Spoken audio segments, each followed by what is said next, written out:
Okay, we're going to get started. So welcome everyone and good afternoon. My name is Michelle Ackerman and I'm a consultant for the Kilmer Group and the Vice Chair of ULI Toronto. On behalf of ULI, I'm pleased to welcome you today to today's webinar, 13,000 Years of Indigenous History in the GTA and Why It Matters to Planning and Development. Next slide. Before we begin, I'd like to go through a few housekeeping items. First, everyone will automatically be on mute. If you're experiencing issues with the Zoom platform, please direct them to the chat box at the bottom. Second, there will be a Q&A session, so please be sure to submit your questions via the Q&A function on the bottom of the screen. We also encourage you to utilize the thumbs up or like function in the Q&A that allows you to upvote a question that you would like answered. Please note this session is being recorded and will be made available on our website in the coming days. Finally, if you take this important conversation online, please tag us with the handle @ULI Toronto. Next slide, please. I would like to say a sincere thank you to all of ULI Toronto sponsors. ULI Toronto relies on the support of our annual sponsors who are critical to organizations like ours and who allow us to deliver world-class programming and facilitate timely and important dialogue. So to all of them, we say thank you. In particular, I want to thank Center Court Development for their support of today's program. And in a moment, I will introduce Mitch Gascoigne from Center Court to introduce today's program. Finally, I want to thank Shared Path Consultation Initiative, our partner for today's program. You'll hear more from Morgan Peters, Manager of Operations at Shared Path, at the end of this call. This program wouldn't be possible without their support. With that, I'm going to turn it over to Mitch to kick off the program.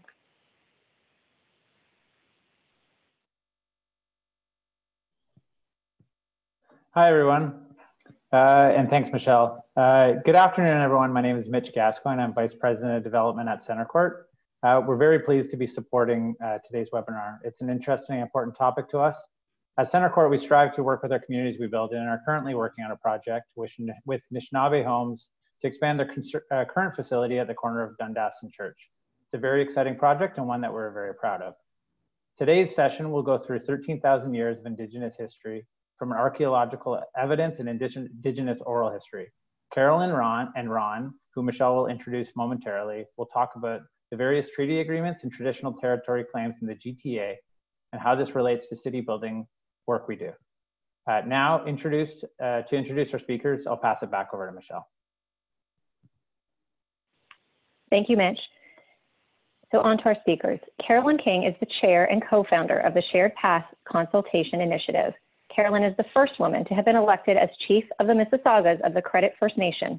She has over 25 years of work experience in the field of First Nations community and economic development, and extensive experience in public relations, environmental planning policies and procedures, and community radio. She is a board member on numerous local community-based organizations and has served at the municipal, regional, and national levels. She has received numerous awards, including the Queen Elizabeth II Diamond Jubilee Medal in 2012, in recognition of her support for First Nations history and the advancement of Aboriginal peoples. She is the creator of the Moccasin Identifier Project, which aims to educate and create a greater awareness of Indigenous peoples and their connections to the land. Ronald F. Williamson is the founder of Archaeological Services Inc, a cultural resource management firm based in Toronto, Ontario. He holds an honors BA from the University of Western Ontario and an MA and PhD from McGill University, all in anthropology. Ron is also an associate member of the graduate faculty at the University of Toronto, anthropology, and at Western University, anthropology in London, and chair board of directors at the Museum of Ontario Archaeology at Western University, London. He is also the vice chair of the Shared Path Consultation Initiative. Ron has published extensively on both Indigenous and early colonial Great Lakes history. In 2016, he was conferred the Smith-Wintenberg Award, the Canadian Archaeological Association's most prestigious award for outstanding contributions to Canadian archaeology. And in 2019, he was given Heritage Toronto's Lifetime Achievement Award. With that, I'll turn it over to Carolyn and Ron. Thank you, Michelle. Welcome, everybody. Today, Carolyn and I are going to play a little tag team on the 13,000 years of Indigenous history and also explain why that matters to planning and development in Ontario. We want to begin by looking at the City of Toronto Land Acknowledgement, which you can see before you. You will note that it includes the traditional territory of the Mississaugas of the Credit, various Anishnaabeg nations, Chippewa it says, but also Haudenosaunee and the Wendat peoples, and is now home to many diverse peoples. Now it's the treaty territory of the Mississauga of the Credit, which we'll come back to later. But when I speak with people, I know that they're confused as to how it is that so many people treat the Toronto area, the GTA, this part of Southern Ontario, as their traditional territory. And it's because the history is exceedingly complex. And so today, we want to review that history for you, try to keep it simple, but up to date, and let you see why that history has to read in this particular way. To begin with, there is a massive number of Indigenous sites in the GTA, both within the Greenbelt and outside the Greenbelt. You might look at this slide and see a very dense number of sites in the York region into Durham area, lots up in Simcoe County and to the west, but you might say, well, why aren't there more in Toronto? And the reason is that it was developed very early. And when development occurs, it, of course, erases the archaeological record, which is why we now have provisions for looking at the archaeological record in advance of development. So let's review this history. First of all, I just want to say there's no difference really between oral tradition and Western science. We believe people have lived here as long as it has been possible to do so. So I'll let Carolyn speak to the origin stories, the origin traditions of the Anishnaabeg and Iroquoian people. Okay, greetings to everyone. Carolyn King coming to you from the Mississaugas of the Mississaugas of the Credit First Nation. I'm sitting in the old council house in the community. So thank you for joining us and wanting to learn. Okay, on the traditional, you'll see from the First Nations will often be saying how we have our own creation story. And as the Anishinaabe people, you know, it's a little bit different. It's the same, but it's, you know, the origins are different. Where from the Great Flood, the turtle was the one that brought the soil up from below the water and created a place for the earth to grow. And that's both of our nations have Turtle Island, and you see on the other side, the right side of your screen there, on the Iroquois side. And by the way, I'm both Anishinaabe and Iroquois, and Scottish by another story. The Iroquois is that same as from the flood. The Sky Woman came down and landed on the back of the turtle, and she had a daughter that then created the twins. So there's lots of depictions you see if you look at Indigenous art that talks about the turtle and its land and its environment, and definitely about water. Thank you. Thank you, Carol. So there's also many ways of looking at the First Peoples and their spread across the continent. As early as it was possible to live in Ontario, people were here. Obviously, there's a question of how they got to be here and that early. And the science story is one of movement through the Americas, having originated in East Asia. This is one of the most recent articles in Science Magazine journal about how it is that people made their way across North America and into Southern Ontario. And I'm going to focus on Southern Ontario in a minute, but I wanted to just let you know that there are ancient remains that have been used to, along with remains from across North and South America, to begin to very much flesh out the story of how people came across the Americas. And if you look at D on this slide, that is the kind of complexity that we actually see, where there are a number of pathways of people going across, but also opportunities for people to mix genetically again, which is why we see similarity among people in Southern Ontario, Western North America, and even into Latin America and South America. So the genetic evidence is really helping us to flesh out this story. You will have seen in that previous slide that the story begins roughly 13,000 years ago. You will read in National Geographic magazine and other places in the popular press about something called Clovis. Those red dots on here are Clovis, and that's the earliest, among the earliest sites that we have. There is evidence of pre-Clovis peoples in some parts of the Western Hemisphere. We haven't got that story sorted out quite yet, but what you're looking at here is the bulk of information about sites dating in this 13,000 to 14,000 years ago. This slide was done to focus on the United States, and we have these kinds of sites in Southern Ontario as well. But this gives you a sense of the density of where they've been found. You can see here in the Ohio River Valley, just to the east of the Mississippi, there's quite a lot of discoveries of sites and points of this period. That in part is because that's where survey has been and that's where development has been, and it's popped up during that work. And so we have more information from that particular area.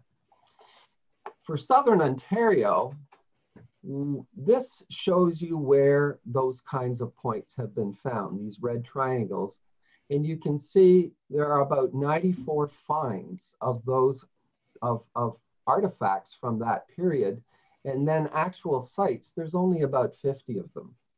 So from, let's say 13,000 years ago to about 12,800 years ago or so, or 12,500 years ago, the population of Southern Ontario was probably about 500 people. That's why there's so few sites compared to much later periods. And it's also important to know that the lake levels were considerably reduced from what they are today. What did it look like? It was kind of like a tundra, taiga, spruce, open spruce forest environment. People were focusing on caribou, siting themselves in places where they could see these caribou herds crossing rivers. And on the right, you're looking here at a slide that's showing people actually hunting what are extinct megafauna here, but elephants, mastodon and mammoth. And that's a mastodon that's depicted here. In the bottom left are the very distinctive points of this period. Those are our Clovis points.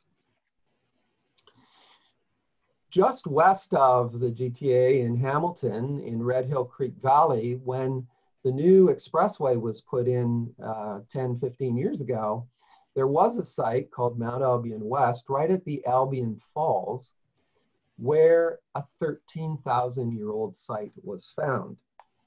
And you can see the escarpment here, Burlington Bay, in the valley. And at the time the site was occupied, you can see where the early Lake Ontario shore was, about 20 kilometers further out. So all of that rich area was kind of a rich bottomland. You can see Toronto here. So there was quite a view over that bottomland from the Mount Albion site. When we excavated that site over, let's say, about 100 square meter area, we found lots of tools. We found points like the one I just showed you, which are called fluted points, but we also found other tools that people used. And in this case, we found this graver, and we noted that there was some form of organic residue on the edge of that graver. And we submitted it to a lab in Oregon, and lo and behold, it came back as Proboscidean blood protein. And that means that on this site in Hamilton, we have actual physical evidence of that tool being used on mammoth bone when blood residue would have deposited itself on that tool. In central New York State, near Rochester, Clovis tools from 13,000 years ago have been found adjacent to mastodon bone. This is, we think, probably a mastodon cemetery where they went. But other animals have also been found there, and we think humans obviously brought those remains to that spot where they were using the mastodon bone. So there are tools, and there's evidence that the mastodon bone has some nicks in it. So we now have that evidence from central New York State, and our new site in Hamilton is very interesting because it's also pointing to the fact that mastodon were not only still alive, but being hunted and utilized by people 13,000 years ago in southern Ontario. There's a great mystery that was published in the Toronto Telegram in 1908 that had the scientific community at the time tremendously excited. It was what looked to the superintendent of construction a set of human footprints, but a family, small ones and larger ones. They could actually make out the big toe print in these footprints. And they were found not far from Hanlon's Point in a tunnel that had been drilled out into the lake in this gray clay. And there was a great debate at the time of what date this gray clay was, because people who saw these footprints thought they were likely human. And the geologists of the day and the archaeologists of the day were called to this, but some of them didn't get there in time because the superintendent of construction was in a hurry and in fact covered these over before it had the full scrutiny it could have enjoyed. Now, what's interesting about this is that if this was found today, this would be a world event, a scientific event, having found this. So we're kind of living vicariously from a 100-year-old newspaper report. Now, it's hard to do 13,000 years of history in an hour, but the next few thousand years are pretty much people adapting to a new environment, because the environment about 9,000 BP begins to change and warms up. In this case, you're seeing that the glacier is actually receding. The white is the glacier. It's receding up towards James Bay, and all of that area is now occupied. And we think probably originally with Algonquian speaking people. We don't know much about their lives except that they would have been full lives culturally, which is why we have the words astronomers, artists, hunter-gatherers, foragers. Archaeologists have this terrible colonial habit of referring to people in the past by what they ate. So you often read in the press about hunter-gatherers. Well, that's only a small portion of what life would have been. However, for those of you in the development industry who have archaeologists tell you they found lithic scatters and you wonder, what the heck is that? This is kind of an image from the historic period that's probably not too far off what was happening on those sites, where people near water, because they need potable water, and in the case of larger rivers, it's of course transportation, but there are a number of small structures with small groups, and they're leaving behind their stone tools, which is just about all we can find until 3,000 years ago. So, because stone is what survives, other than maybe some traded copper from Northern Ontario. But what you're seeing here in the bottom are some sites on the Eglinton Flats that are 4,000 years old, some of those points. And in Vaughan, 9,000 years old. This was in Block 12, roughly near Dufferin and trying to remember where exactly it was, Teston, somewhere in that area. So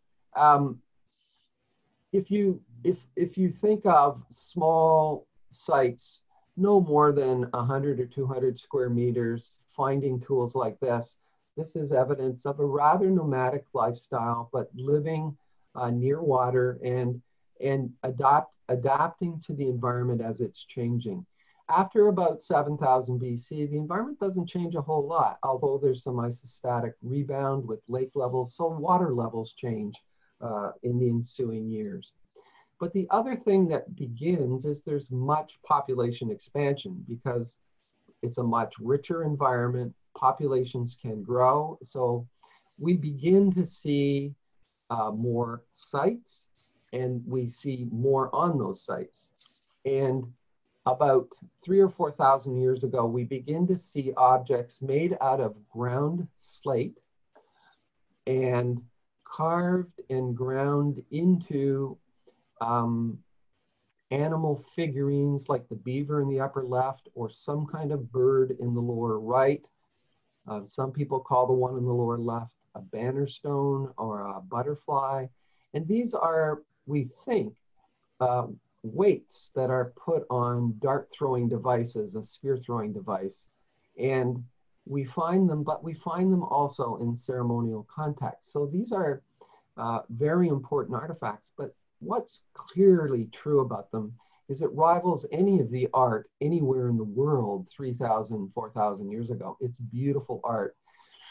The upper right one is a black slate that has natural geological banding, that orange and yellow, and it was on a copper necklace. And that piece dates to a roughly 800 BC, so 2,800 years ago.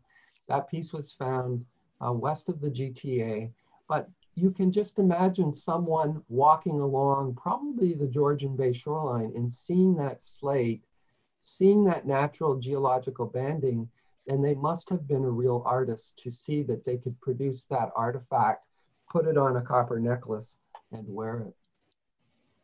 So who were these early people? The first thing that we need to discuss, and Carolyn touched on this in the oral traditions, is there are two linguistic families in northeastern North America and in the Great Lakes specifically. This is Algonquian and Iroquoian. So Algonquian family includes the Cree, the Ojibwa, the Mississauga, the Odawa, or the Ottawa as known in the historic period. And then you have the Iroquoian, which is the Haudenosaunee or the Five Nation Iroquois, who we know from central New York State and now in the Grand River area as well, and the Wendat or the Huron Wendat, and other Iroquoian speaking nations, which we'll get to. These are completely different linguistic families. The structures are quite different. They're actually unintelligible to one another. So it's fascinating how that happened, that in the Great Lakes area, these two groups. I've included this slide really only to show you that Algonquin, or it comes from what we might call Proto-Algic. It's not a term that's used a lot now, but in the Columbian Plateau over in this area is where that 7,000 years ago, that language began. And eventually we end up with that language being spoken all the way across the north here. We have Mi'kmaq here, Maliseet, and then the Eastern Algonquian languages in this area, like the Delaware and the Abenaki. And then you have some down here. So where, for the Eastern and Northern Algonquians, where was the Proto-Algonquian homeland for that language? And when I say Proto-Algonquian, I mean the language. And if you look here, there's an article that stood the test of time that argues that the homeland, based on an analysis of all the words that are used in the language, that it began in the lower Great Lakes area and spread from there, and eventually people spread to the east as well. This is fascinating because it also happens to overlap with the Iroquoian language area as well. This is where people were at the time of contact between AD 1600 and 1651. So you see that the Huron are here. Neutral is another Iroquoian speaking nation. And you have the five nations that are down in here, the Haudenosaunee. But you have Ojibwa, Nipissing, Algonquin, Ojibwa, Chippewa living up in this area, and you have Algonquian speakers here. And so Lallemant, one of the first Jesuit priests in the area, said, this is very odd. You have people of the Huron tongue, meaning Iroquoian, surrounded by Algonquin tribes. And they were very aware that these were two completely different language groups, and they couldn't understand how that had happened. Well, in the 1970s, late 1970s, scholars began to look at the origin of the Iroquoian language as well in more detail. And you will see that one New York scholar put it in this area around the Erie and Ontario basins on both sides of the lakes, which just happens to correlate very nicely with the archaeological record of Iroquoian speaking groups as well. So we believe that that kind of initial language locale matches the archaeological record of those people, the Huron and the Iroquois as well. But they overlap. So that leaves everybody with a bit of a question. How is it that the Algonquian and Iroquoian homelands overlap, and how do they relate to one another?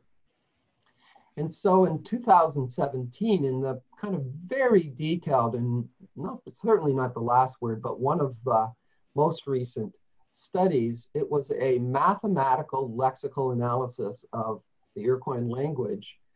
And in this particular case, their overlap with Buell is in that kind of reddish purple area.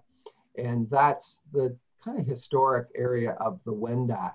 So we have the homeland down in New York State where you see Oneida, Cayuga, Onondaga, et cetera. Those are actually mathematical center points. We don't need to get into that. But the results of this particular analysis is that the Finger Lakes region of West Central New York is most likely the center of the Iroquoian, pre-Iroquoian, or Proto-Iroquoian language. And that would be it in central New York State. And the language, we believe, came across about the same time as maize and went into the Wendat area and into the St. Lawrence Valley. And then the language went much earlier down to the southern Iroquoian speaking areas, the Cherokee and the Tuscarora. So this is exceptionally interesting in that we see the Iroquoian language spreading with maize, which is what happened in the Neolithic transition in Europe. Languages spread with agricultural transition. So we think now that that was probably what was happening here as well. But there would have been deeper Iroquoian speaking groups, just like there is 7,000 years ago for the Algic or the Algonquian, but they've been lost. And they've been lost by the cultural spread over time. And so we don't have anything beyond that basically 4,000 years ago of the Iroquoian ancestry. For lots of time, people thought that it was a south from the Cherokee north transition for Iroquoian, but now we know that it was the other way around. So there would have been other deeper or older groups that spoke Iroquoian, making their way into this basic gap that the red arrows are showing. So we have these overlapping homelands. What does genetic research have to contribute? We kind of started with that, but what do we know based on the work that's been done recently? So what we have here, those are Southern Ontario ancient DNA results, both aDNA, meaning autosomal DNA, the complete picture, but also you can see that it matches very well with modern Native Americans, but quite different from modern Siberians. And this is a slide of haplogroups, mitochondrial. And what I want to show you here is that the red are Huron-Wendat, the green are Algonquian, and they're mixing in some of these areas, or some of these haplogroups. So the mitochondrial DNA is showing us that there's a lot of similarity between the Algonquian and the Iroquoian people. So here are the sites that have been tested in detail so far. And the blue ones are Iroquoian ones. The two kind of reddish ones are Algonquian, and the number 8 is supposed to be Algonquian as well. And you can see that their profile, their genetic profiles are all very similar. That's what those bar graphs are depicting. And there's not a whole lot of difference between them. And this is material that's 1,000 years old. What does it look like compared to modern? Well, you can see that really the closest is modern Cree that you see on the left there, but it's quite different from Eskimo. It's quite different, which should read, of course, Inuit, but it's quite different from anything other than maybe Chippewa and Cree.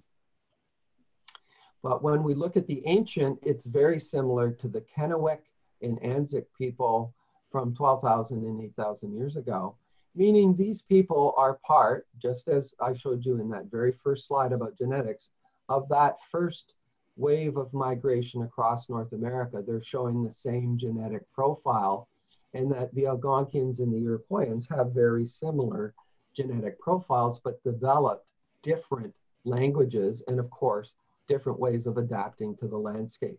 This is breaking research, quite literally. It's not yet published. It's a group of us involved in it, and it's very exciting in what it informs us about the early period. But the Iroquoian lifestyle was different than most Algonquians. There were some Algonquian agriculturalists on the East Coast, and actually the Odawa and the Bruce Peninsula grew some corn in sites. But most Iroquoians are the ones that were the maize growers. And we get maize for the first time in Southern Ontario about 2,200 years ago. And we start to see very small base settlements or villages occupied by Iroquoians by about 1,000 years ago. And eventually we end up with this massive cluster of Wendat or Huron-Wendat villages in the GTA. Every major drainage would have had 1 or 2 populations moving through time, which is what's leaving this. Because they're Iroquoians, because they're living at one place for as long as 20 years with as many as 500 or 1,000 people, they leave a kind of more obvious archaeological record than Algonquian people who are not living in as many or as populated villages, and their sites are smaller, but just as important. So some of these sites got to be 9 to 10 acres in size. There's a famous site near Pickering called Draper. So you can see palisading around longhouses. But how it got to be there is an interesting story, because much smaller villages joined together, and they joined together in the mid-1500s because of attacks from the south, from the Haudenosaunee. And so these people congregated together into ever-growing villages to defend themselves, and that's what you have here. And eventually they ended up with this massive site, and this was happening on every drainage. This is a site called Mantle. There was a film called Curse of the Axe, which has shown for years on history television. But you can see here that there were probably about 2,000 people living in this site. This was on the 10th line, just south of Stouffville. This site would have taken 60,000 trees to build. It would have had 95 houses, probably 50 of them occupied at one time with 2,000 people. One of the interesting things about that is, how did they feed themselves? Well, they did so through maize, and maize meaning corn, Eastern 8-row flint variety, and about half their diet was corn. So what did that mean around a village? So imagine that blue dot, which is the center of St. Clair and Yonge. Imagine that's the Mantle site. All that area would be the cornfields that had to be grown in order to feed that population for a 20-year period. So it's quite amazing. So you have this yellow area is the ancestral Wendat territory, as I just showed you all their sites. But at 1650, they're moved, or by 1600, they've moved into the Georgian Bay, between Georgian Bay, Lake Simcoe here. The Tianantante, also known as the Peytun, are here, the Neutral here, and you have the Haudenosaunee and the Erie and Wenroe here. So these are the Iroquoian nations of that period. And the Huron-Wendat have 4 major nations and all their sites. On their way north from the North Shore, there's clusters in the Kempenfelt Bay on the west side of Lake Simcoe. And there's also all their historic sites that the Jesuits record in this area. But at roughly 1609, Hurons meet for the first time Champlain. Champlain joins the Huron and the Algonquin of the Ottawa Valley and the Nipissing and Ojibwa from Georgian Bay Area. And they are fighting against the Haudenosaunee in central New York State. This happens at Lake Champlain in 1609. It's quite fanciful. You can see here like French bateaux. Those are not canoes. You see palm trees. Somewhere in here there's a hammock. So that's because these drawings are made after Champlain was present, and they're made in France. But this was actually among the first encounters on the part of the Haudenosaunee with the French allied to the Huron-Wendat and the Algonquin allies. And this changes the way that life is lived in the Great Lakes, not only because of the warfare between the French and the English supporting the Haudenosaunee eventually, but also disease that's brought by these Europeans, which wipes out half or more of the indigenous populations in the Great Lakes area. The Wendat, the Haudenosaunee, and the Algonquians are dramatically influenced by disease that Europeans brought. And by 1650 and 1651, the Iroquoian nations in southern Ontario have been dispersed, and you get the Haudenosaunee from central New York State establishing villages in the north area, including Toronto. These two right here are Toronto, and they're called Tayagon, Bobby Point, and Ganastagon, which is Bead Hill near the mouth of the Rouge. Again, we have the Huron having migrated now up into this area and down into the kind of Sarnia-Windsor area. The Haudenosaunee are still in this area, but also here. And we have the Ojibwa, Chippewa, and the Nipissing. They're still in this area. So what happens?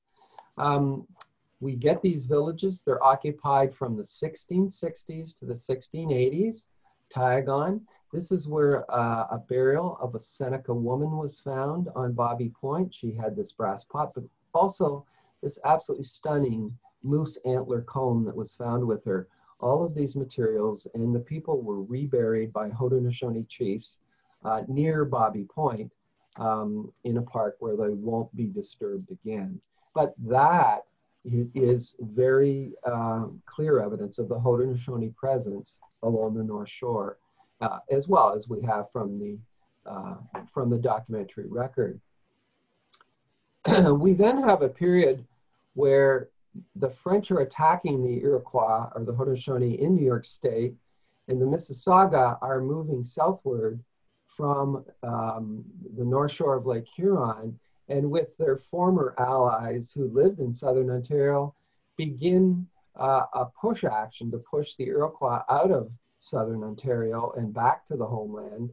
And we end up with the Mississauga owning the North Shore of Lake Ontario and living there beginning in roughly 1700. And those same places where the Iroquois were are now occupied by Mississauga. And the Iroquois are not there and don't return to Ontario until the 1780s. So treaties, claims, and the mandate for consultation with First Nations. So we have the Royal Proclamation of 1763, when France ceded all lands to England.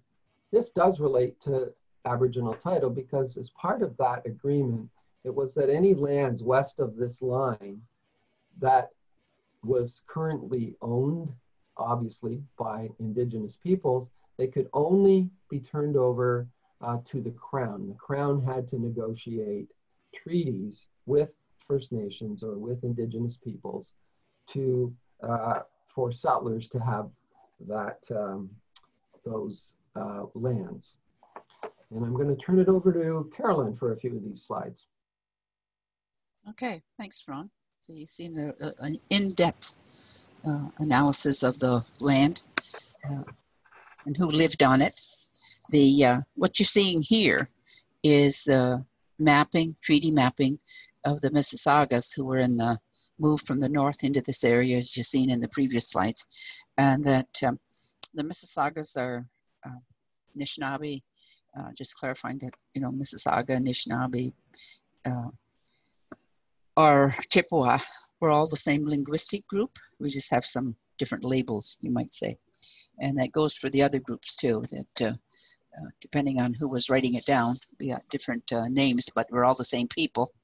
And generally living near each other and by the water, always by the water. If you didn't know, Mississauga means is actually water, a body of water with many mouths. And so that's, and the clans, our totems and clans and belief system is wrapped around that. These different, at the time of settlement, the government was coming through, British government, to take up land so that this land could be settled. And the Mississaugas, I say good or bad, signed 23 different agreements. And some of them are even prior to the Royal Proclamation. And you see the large section in, and most of this, I'll say, is Southern Ontario and the Greater Toronto, the GTA. And that the biggest one is then what's called the Treaty 3, or this Between the Lakes settlement. We signed before the Proclamation, Treaty 1, that's pre-Confederation. We're all pre-Confederation, before Canada was Canada in a way. You see all these different settlements. I was chief at the time when we relaunched the Toronto Purchase. You see that area there. And after many changes in the government system, it came back, and the First Nation was successful in that settlement. Took 205 years from 1805 to 2010 to settle that, and it was receipt of money. Plus there was other, you see in the different breakup there, the different settlement that we did with the government of the day in order for settlement to happen in Ontario. So that's why the First Nations come back, even though there's been a surrender or cessation of use of the land, that we still have an interest in the land, and that our people are buried there, are, as I call it, our stuff. You see the different artifacts that are called artifacts now, but those are tools of the day. And that in our life of, like we moved around, so I always like to say it was our migration routes, and that there was actually from winter, summer, you know, the fall, the different seasons where the people followed the food sources or for ceremonial activities. And you see the lines that you see there, you see the dark line is what we'll refer to as the traditional territory, and the colored sections are actual descriptions of the treaties that the Mississaugas were part of as we were in the area at the time. So I hope that gives you a good idea about why we have a strong interest in the land. And of course the Toronto Purchase, which is huge, was started in 1787. Wasn't done right, and so they redid it, and that still wasn't done right. And then in 1805, it was finally agreed upon about the taking of the land. And that's what we have today, the settlement of the Toronto Purchase. All along the waterway, lots of area along the waterway. So, and in many cases, you'll see, it's coming up here, the Williams Treaty, and that there's overlapping. And I say we're the Mississaugas, and you get, I guess, mentioned the Chippewa, Ojibwe. Those were basically all the same people, just living in different areas now, and those groups signed different treaties with the governments of the day, and we have overlapping treaties in there, so that you can see all the way up to all around Lake Simcoe, all the way out to the west to all the way up to I'll say up where the Lake Ontario becomes St. Lawrence Seaway there, but covers a lot of land, and that is the land that people are settled in. And you know, a lot of the people go out their backyards and they find things that are evidence that our people were there. And that, I think it's important for all the people who come to live in this area to know that our people were there and we still have an interest in those lands. Thanks, Carolyn. Yeah. So here is an area defined by the Huron, Wendat. As you can see, all their sites kind of in the western central portion, and they view this area as their primary area of interest. They traveled a lot through the area outlined in yellow, especially to get to Quebec vis-a-vis Lake Nipissing and the Ottawa River, which is why that's a secondary area of interest for them.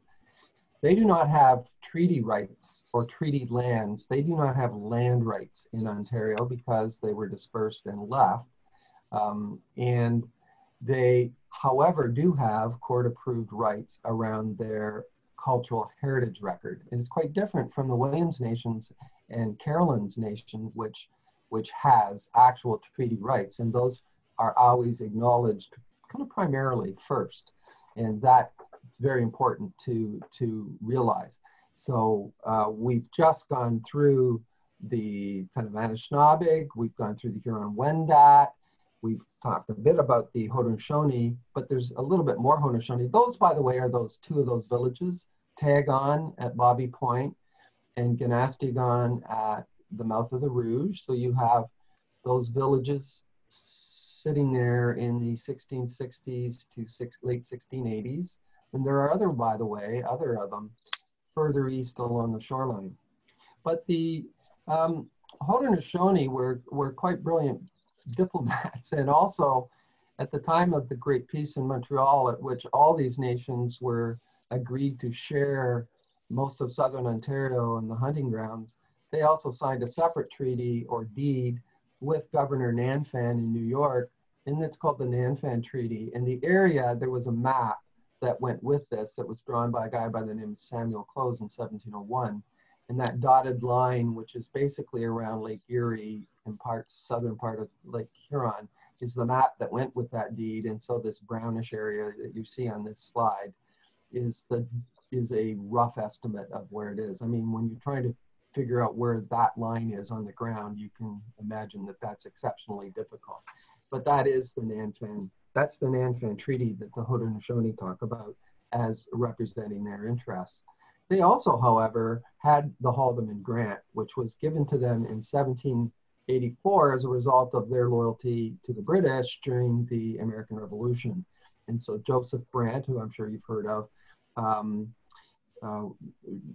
basically negotiated with Government Haldimand, with the British government of the time, for an original 500,000 acres of land, much of which was then sold by the early 19th century, and the balance actually fell out of native hands as well until you had the reserve systems established in the late 1800s, and you have only the reserve land now. But there are many treaty claims that the Six Nations has made regarding the transfer of land that occurred during this 200-year period of the original grant to various settlers and towns. The Indian Act, I'll let Carolyn talk a bit about this. Okay, as the settlers came through, you know, we're all on colonial land here, where people come to live from some other place. And so in 1867, the government became responsible for Indians and the land. And that, as you earlier heard, the Royal Proclamation set out the rules for about how land was taken. And so that became, if the government or people of the day didn't follow those rules, that's today, comes right up to today, where we have land claims. And why, if rules weren't followed as laid out by those, by legislation. Today we have many reserves across the country. All you have to do is go look at the web or maps, and I encourage you to do that, that there are many reserves across the country, and that some have more, some versus 2,500 reserves in Canada. Like we have, some reserves have more than one base of land that's been left to them. And that the idea was that they would organize the groups who were on that land, where the Indian agent or the I'll say the British government of the day, assigned each band its own administrative affairs. We had an Indian agent. I'm sitting in the room where the Indian agent sort of controlled things at the Mississaugas of the Credit until up to the 1980s. Other First Nations had removed the Indian agent in the 50s, like Walpole Island. We do not have legal title to what do you call it, defend ourselves. The First Nations were not even given the right to vote in this country until the mid-century there, in the 1950s. So we did get the right to vote, and then to actually hold land. On the Indian Reserve, we hold land, but a legal instrument called Certificate of Possession. We don't fully own the land because the land is in trust to the Crown, or the Queen, as we call it. So there's been a push to during all this time of development to get the land from the First Nations, and even to take away, like with the residential schools, to diminish the culture, the language, the ways of life. We laugh as First Nations. We say that, they always kept trying to make us farmers, and we weren't farmers. We're hunters, gatherers. Follow the resources. As I mentioned, that I like to use the word migration routes for different food sources or for ceremonial purposes. And we still call those our significant sites. And so you'll have the First Nations saying, well, this was an important site for our people. And that the Indian Act is, there's still many acts.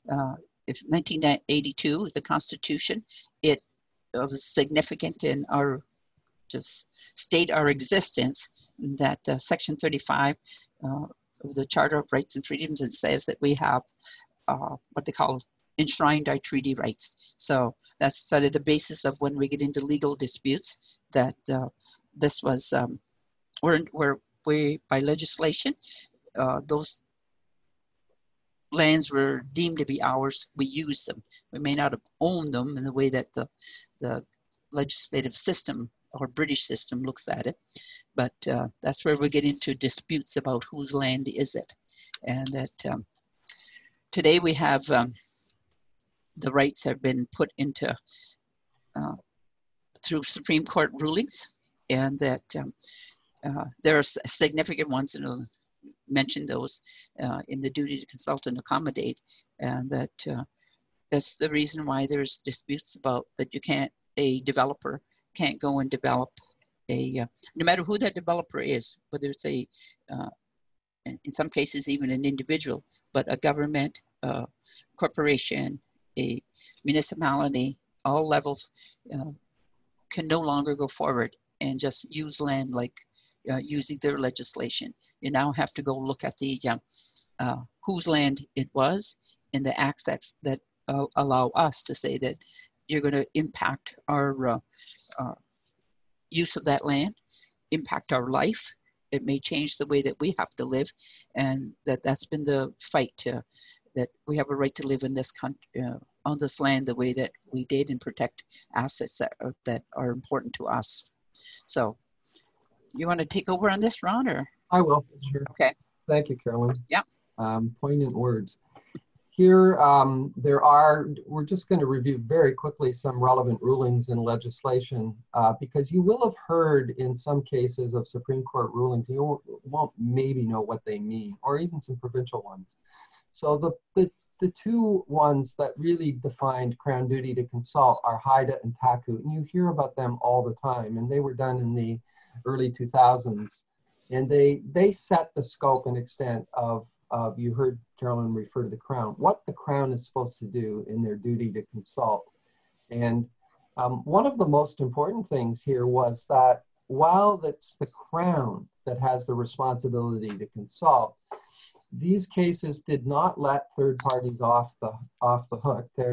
They don't have duty to consult responsibilities, but it doesn't mean that they may not be liable to Aboriginal people or the Crown, and that they have a duty of care, and they need not to breach contracts with Indigenous people. By the way, we use the word Aboriginal here because Aboriginal is still the word that's used in all the legislation. So while Indigenous has become the word that people use, Aboriginal is still used in some of the legislation. So that while municipalities were not defined by these cases as holding the legal duty, many municipalities in Ontario are now setting up protocols and policies around recognizing Indigenous rights and Indigenous input to anything that happens in those municipalities. A more recent case in 2014 was one in pretty much the middle of British Columbia, which was the first time that Aboriginal title was granted to a First Nation in Canada. This would be unceded land. So there's some unceded land in Ontario, for example, Wikwamakan Reserve on Manitoulin Island, part of, I think, Deans, isn't it? Walpole is not ceded. So there are a few places where there's unceded land. And in this case, most of BC is unceded. So there are not treaties that cover all that land, and the courts in this particular case recognize this nation's rights to that land, that they hold title to that land. This is changing constantly. It's why legal scholars, Indigenous scholars follow what the Supreme Court is doing constantly. And when stuff goes to the courts in the future, everybody's watching. There was also a very interesting BC case about a community plan, an OP, in which Whistler thought they had undertaken Indigenous consultation as part of their plan, but the nation took them to court and said that the provincial government had not had enough of a role in that consultation. And they were, the main sticking point was about the amount of land that there was a hard cap on future development. And this kind of woke up municipalities across Canada that, well, okay, maybe it's not our duty to consult, but there is a duty to consult with Indigenous people as part of what municipalities are doing. There are a couple of Ontario cases that you should just know about. Some of you will know, but some of you won't. There was a case called ORC versus Sanford, which was the ORC wanting to develop a Catholic cemetery next to a Huron-Wendat site. The Huron-Wendat said, you didn't engage with us. And the lower court, it was a lower court, agreed that was the case and quashed the development. It never went ahead. And the ORC learned that they had to begin to engage. And then the next kind of famous case was in 2007 when there was a land exchange from the Oak Ridges Moraine for the Seton lands.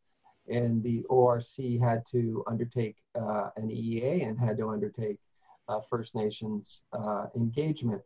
There were some nations who were unhappy with the result, including Hiawatha and other Williams nations who challenged this case.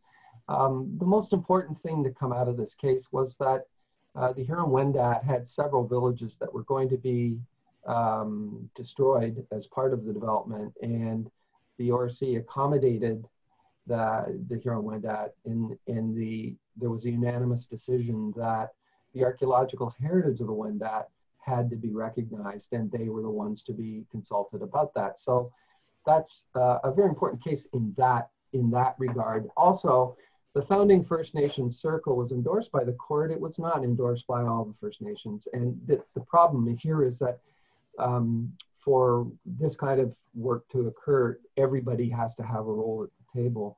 And while that was attempted, it wasn't fully achieved. So the notion, though, of having everybody at the table was, the First Nation Circle was designed originally kind of on the kettle with one spoon, but it didn't quite achieve that. The Cemeteries Act in Ontario does provide protection to Indigenous remains. There's a process. It's not perfect. It's colonial in many ways. It also cannot be assumed that it's always the geographically closest First Nation. So you could have a Wendat burial. The Wendat, their main jurisdiction today is in Quebec. And if it's a Wendat burial, you can't very well have, you know, the Haudenosaunee or an Algonquian nation representing their interests, the same way that the Algonquian nation would not want one of their burials represented by the Wendat. Provincial policy statement was just revised, as you all know, in 2020. It was based on the work in 2014. Carolyn is an incredibly modest person, but Carolyn was absolutely central in the development of and strengthening of the Indigenous wording in the 2014 provincial policy statement. She worked with planners to develop that. So there are 2 slides here. I'm going to let Carolyn talk to them because in many ways she was a principal architect of what's in the provincial policy statement. Okay, thanks, Ron.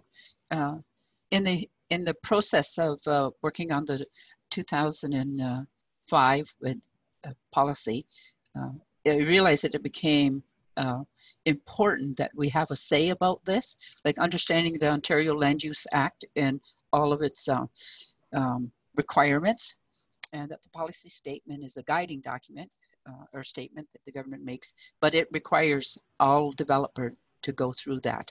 So thanks to the Municipal Affairs and Housing, we were given a primer on what the Land Use Act is and all of the way that it works, right down to the municipal bylaw that changes the way land is used within a municipality's jurisdiction, and that changing the wording of that document when it became 2014, that was a lot of work to give input.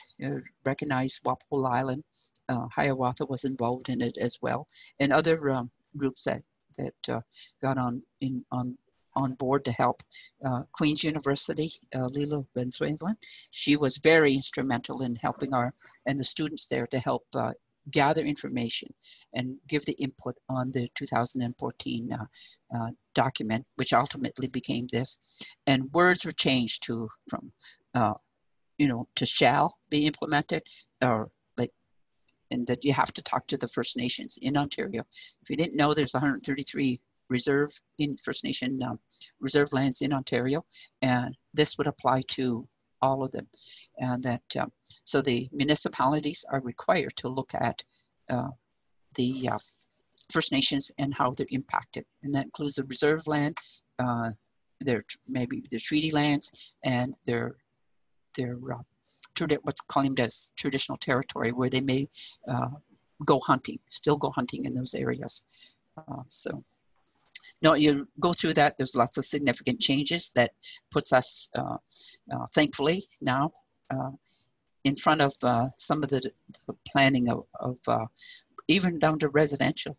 It's amazing that residential goes forward almost without talking to us. So now it's becoming on our part. We have to realize that we have to be part of official plan, and go and see what they're writing up in the official plans, and give input and have our say about whether those things are, you know, appropriate. So things are happening, and that they start to develop these plans, and they start to recognize that our people have an interest in those lands.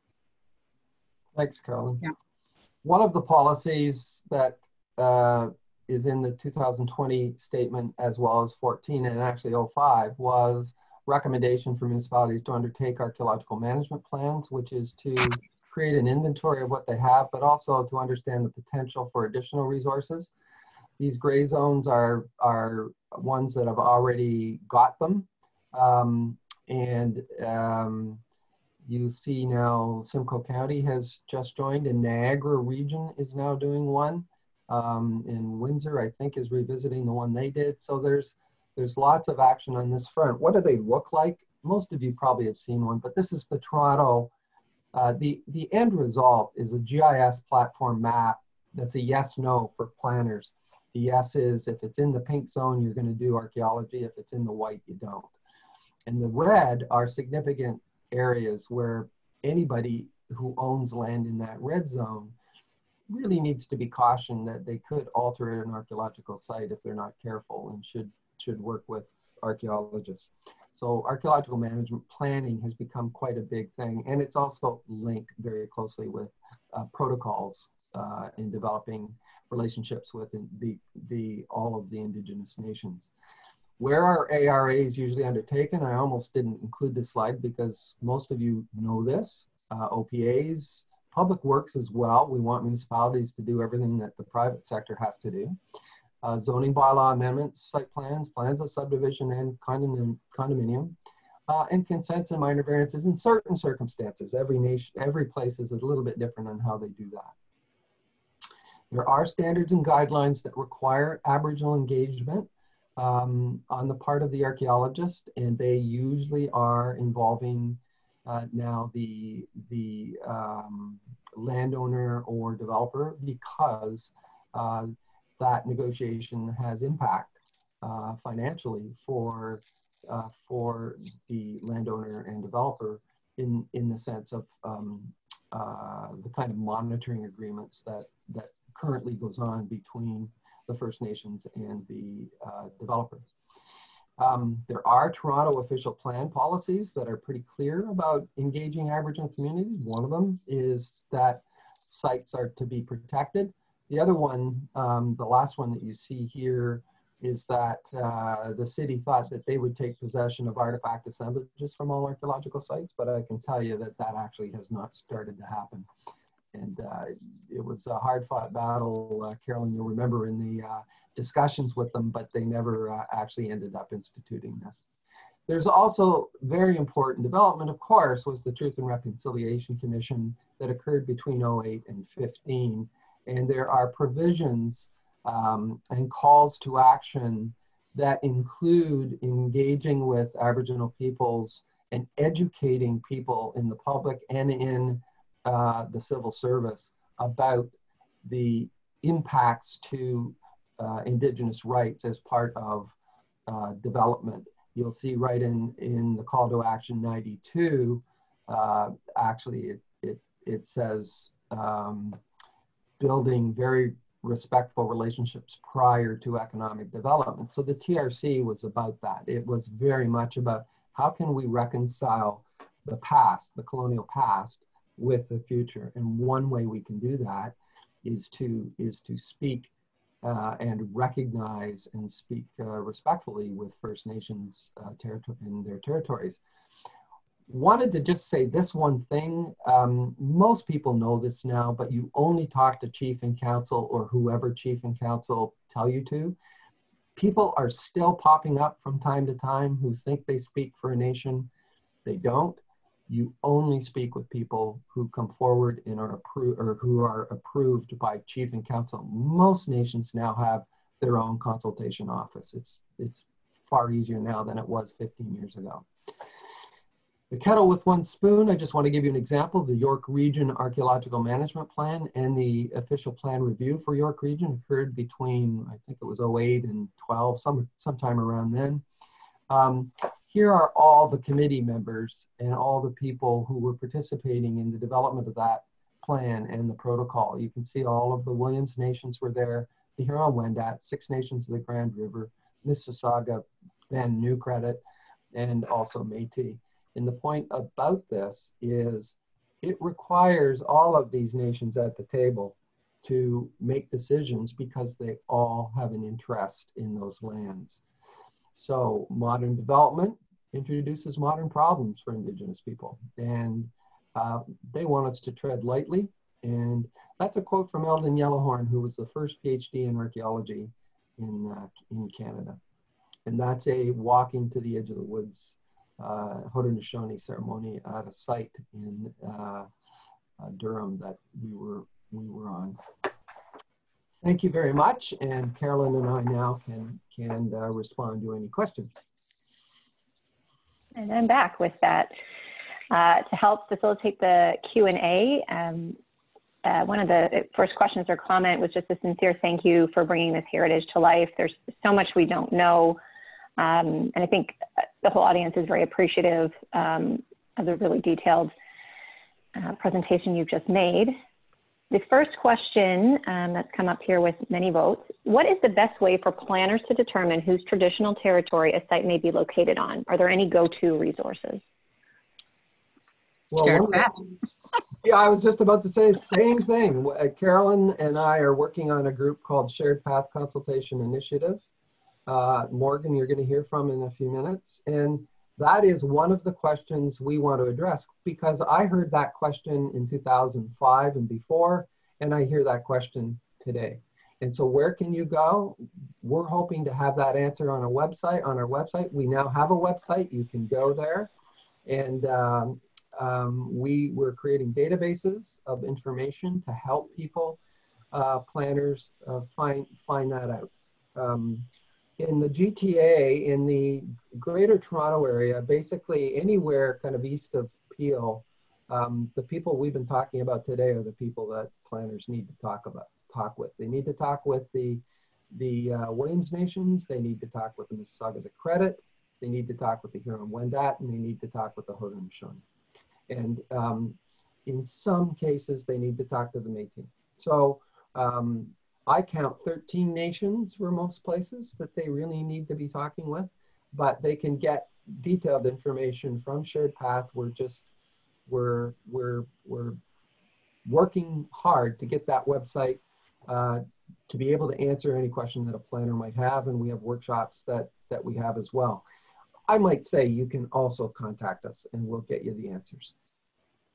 And I think that also answers another question around if someone's looking to understand the differing obligations that planners and developers should keep in mind, depending on precisely which treaty applies, it would also be a good way to get information to inform ourselves of treaty obligations. Yes, although the way it happens right now is if land is being developed and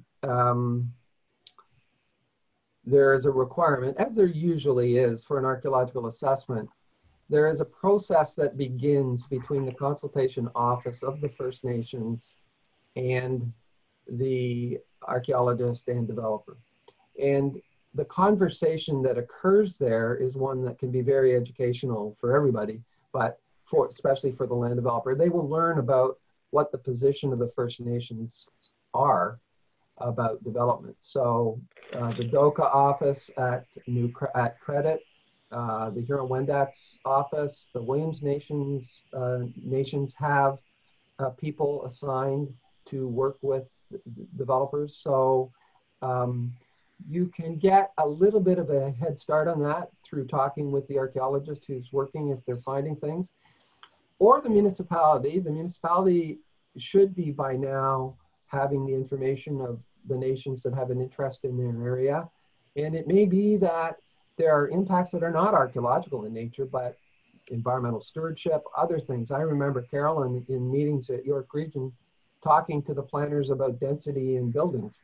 And I think it kind of shocked them that Carolyn's view of that was much broader than just cultural heritage, but how the land was being used, their land from the past. Yeah. Just make a comment. Yeah. Oh, go ahead. Just make a comment there that, you know, people ask the same question, like, who do I talk to? And I say, well, first of all, you can, you know, educate yourself with programs like this, and that we hope to do more of these. And that on the web, there's lots of information, and that today's a different world where there's a lot of research being done into the First Nations, and the planning world is starting to change. If I recall right, one of the only educational tools that the planners went to university to get their degrees, that the Grand River Notification Agreement was one of the few case studies that was used to, you know, to talk about that relationship that needs to be there. Because, you know, if there's not a good relationship, then ultimately this can lead to some pretty strong conflict. So we hope that the education system will fulfill their role to you know, train the people, make them aware that, you know, there's a much deeper history than what you see right in front of you. like all of this information that's shared through the archaeology will tell you that how deep that history is. So it's important to know whose land you're on. Very important. Another question here. In which communities in Southern Ontario do you think there are the best ways to experience some of this history in person? Come and visit. Talk to the First Nation. The First Nations, you know, all you got to do is type First Nation into the web. They'll come up, and most of our First Nations have websites now. We have website. Unfortunately, this year, like due to COVID, we won't be hosting a powwow, but there are many cultural events that you can go to. City of Toronto, for June 21st, we'd have been hosting the Nami-Res powwow down at Fort York. But they'll be next year. There'll be other opportunities. Like get to know them. And I often say when I do my presentation of Indian 101, get to know each other and have a parade when you're not fighting. So you know who to talk to when there's some issues to discuss. There's also associated with Six Nations, there's the Woodland Cultural Institute, which has a museum. It may, again, Carolyn, you're right, it may not be open at the moment. There's the London Museum of, or the Museum of Ontario Archaeology, which is at Western. It's a place where you can learn about the Indigenous history of Southern Ontario. These all have very active websites at the moment. Midland has a ongoing protocol with Beausoleil Island First Nation, one of the Williamson nations, and it's an exceptionally rich area. It has Ste. Marie among the Hurons. It has the Huronian Museum, where you can learn about Wendat, Huron-Wendat history. And Midland is a very welcoming place in normal tourist times. All of these places have websites that are doing their best right now to inform people. And I happen to know, as the chair of Museum of Ontario Archaeology, there's lots of online resources that people can go to and learn things. Thank you. Okay, next question. Do you have any suggestions of how planners and developers can pay homage to and reconcile within a meaningful way with Indigenous peoples within the buildings communities that are being built for profit on stolen land?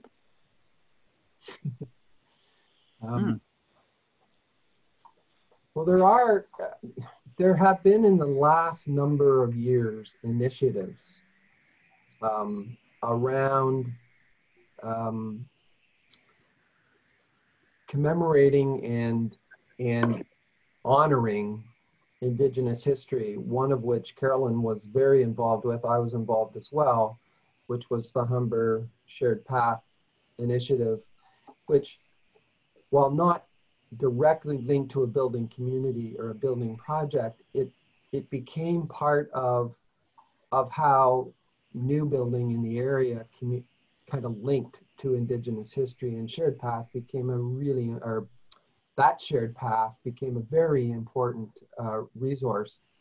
And then the Huron Trail was created, which is just south of York University, near a Wendat site, Huron-Wendat site called the Parsons site. And that trail got developed. And in fact, Rob Ford actually had a Huron-Wendat Day in June of, would be about 4 or 5 years ago, that occurred to honor that site. And kind of York is examining that site and thinking about how it can be properly incorporated. So there are things that have occurred in Stouffville at the Mantle site, right across the road from or the stream, the small stream from where the Mantle site was, is Huron-Wendat Public School. It was opened by an Anishinaabe elder in ceremony, so it's kind of mixed heritage, but the name of the school was named that way to reflect the presence and ultimate destruction through excavation of the Mantle site, which is now called Jean-Baptiste Lenné. But the site itself was commemorated through the school. school project. And so there are many different ways that one can do this. And maybe, Carolyn, here's a second, you can talk about the moccasin project. I was just going to say that we see that there, we've been paved over, built over, and sort of our existence has been covered, literally covered up. And that, so there, I just wanted to, there's one community, it's Cambridge. They recognize during the month of June, whether they're still doing it, they take, the tourism banners that people put along the highways or around the street. You see them, in Toronto, you see, what's playing at the ROM or what's playing at the different theaters. But they recognize Six Nations, the Iroquois, and the Haudenosaunee and the Mississaugas, Anishnaabeg people, and they use our moccasin design, and they use the peace tree, the tree of peace for the Six Nations, and that they're a step toward recognizing that we exist, and that so in my life of working for the First Nation, I've lived my whole life on the Indian Reserve, Six Nations, and then the Mississaugas here, and that I've worked for almost solely all my life for the First Nations, and that I do a little workshop trying to educate people about a primer about who are the Indigenous people in this country, because we have our name as Mississaugas. In the Indian Act, we're known as Indians, and then we became Aboriginal in the Constitution, and then a few years ago, the present government renamed us to Indigenous, so we always got to be keeping up on that. But we're all still the same people with the same rights and that go with those legislations. The Moccasin Identifier is an education and awareness program that helps recreate our symbols using our footwear, and that we have a website. Moccasin Identifier is with the Mississaugas of the Credit First Nation, and that you can look at what that is. We go into municipalities, they invite us in. We go into the school system, and they research whose land their school or their organization is built on. And then with the interactive, we take one of the 4 slides that represents Ontario, and you stencil it on the ground. It washes away using tempera paint or chalk paint, and they do it again next year. And we're kind of always busy during May and June and significant dates like Treaty Week and different things like that. So my goal is to want to change the world. It takes a lot of people to do that, and that we'll do it with one moccasin at a time. So it's called the Moccasin Identifier. And you see some of the designs behind me. We've been actively working at it, and thanks to Greenbelt for funding us on that project. So anyone who wants to participate in that, contact us. We'll gladly help you understand and learn. Thank you. Thank you, Carolyn. So we have time for just a couple more questions. So I've got a few here that build on the discussion, I think, with the Moccasin Identifier. There's a question here: how can we design public streets and parks and private realms to be designed and redesigned to reflect and create connections with our Indigenous history and the present? I'll say that I'll say one of the things that I'm pushing with the Moccasin Identifier, but also we start to see visualization. It's an easy way, non-threatening, that our symbols that are acceptable to be put up are put in place.